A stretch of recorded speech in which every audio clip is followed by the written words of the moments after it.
the concept is even in when you grow up with little this, little that, minimalist or not enough. Success is not determined only by nurture or by nature. Your drive, your motivation, opportunities, and so many things also combine that you can still be successful regardless.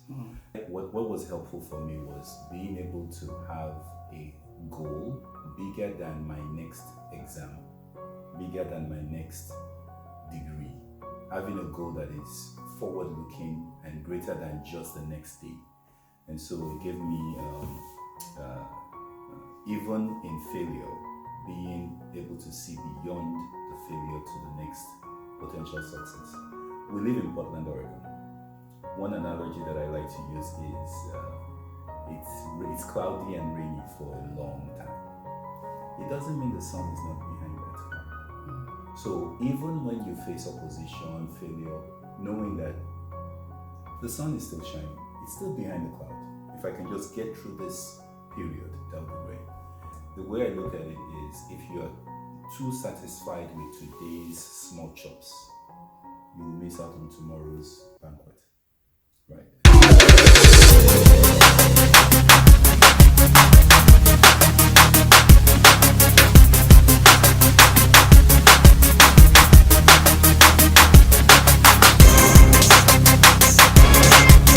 The first time I met you, I remember about 2 years ago, what you told me then was that you pretty much changed job position every 2 years. Damn, how did you do it? It's more like 3 to 4 years, but I do remember having that conversation. So just to put it in context, we're all on a journey. And that journey, even though you're the one that is on the journey, there are all sorts of people that participate in the journey. You've got your spouse and your kids. So if you turn left, guess what? They go left with you. You've got bosses, you've got companies with their policies, you've got all sorts of things. You've got so many things that channel how we go. The dangerous thing I felt was if I just follow the default paths that is laid out by someone else for me, if I have no say in where I'm going. And so it's not I change my job every 2, 3, 4 years. It's I live by vision. I have to have, what is it worth dying for? What is a goal that is worth living for? When I have it and I say, okay, for the next 3 to 5 years, I want to have helped or done something meaningful in this area.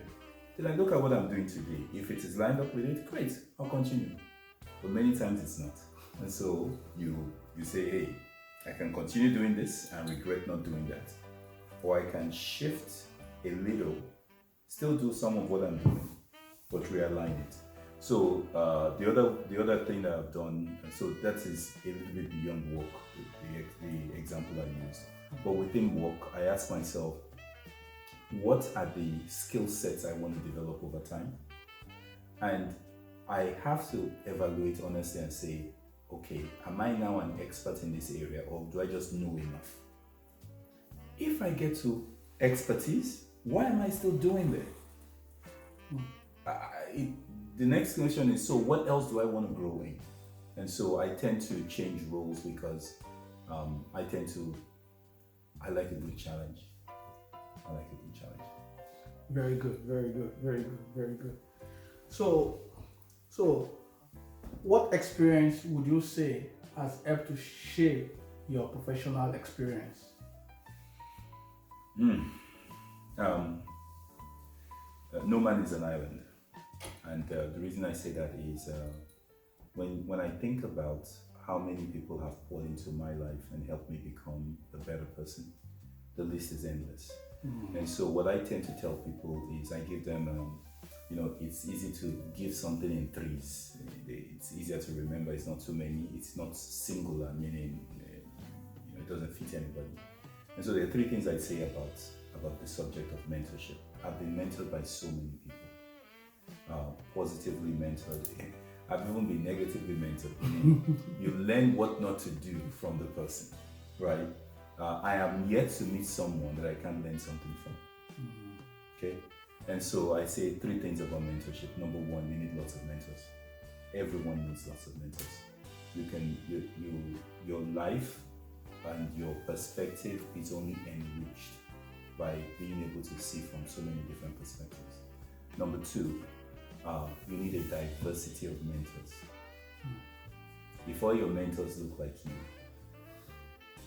it's not diverse enough. If all your mentors are in your company, it's not diverse enough. In fact, some of the things that trigger the most transformational vision for me is learning from an area that is totally different from what I'm expecting. And number 3, everybody you meet, every mentor you have has a superpower, something that they're just amazingly brilliant in. Recognize that, and whenever you are faced with an issue or a challenge, that quality will help. That's why you have them as a mentor. Use them for the superpower that they have.